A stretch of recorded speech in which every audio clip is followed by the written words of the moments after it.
اس میں سوال ہے کہ جو بیماری پھیلتی جا رہی ہے دنیا میں، یہ جو بیماری پھیلتی جا رہی ہے دنیا میں، ہومو سیکشوالٹی،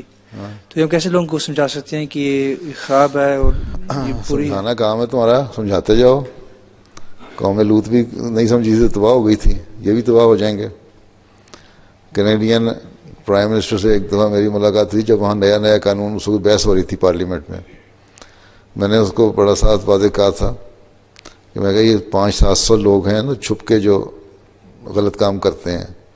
تم پارلیمنٹ میں قانون بنا دو گے تو اس کو ظاہر کر دو گے، اور ظاہر کرنے کی وجہ سے جو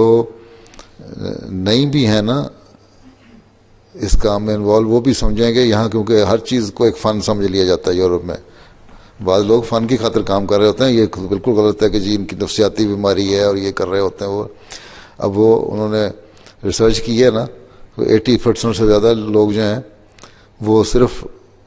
غلاظت اور اس کے لیے، اپنے لسٹ کے لیے کام کر رہے ہوتے ہیں، اس میں مغلظات میں ملوث ہو چکے ہیں.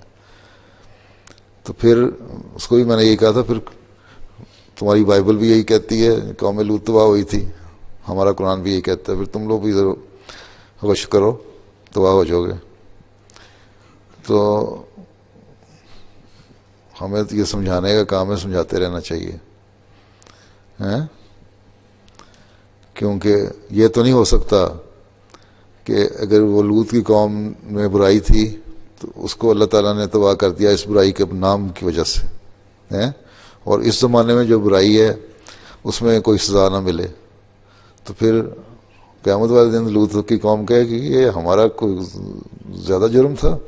ہمیں سزا دے دی، ان خبیثوں کو چھوڑا ہوا ہے. تو یہ اللہ تعالیٰ کی کس طرح پکڑنا، یہ اللہ تعالیٰ بہتر جانتا ہے. لیکن ہونا ضرور ہے ایک دن تو بھائی، یہ میں بتا دوں، اگر یہ نہ باز آتے ہیں، ظلموں کی وجہ سے تو وہیں آتی ہیں، اور یہ بھی ظلموں میں سے ایک ظلم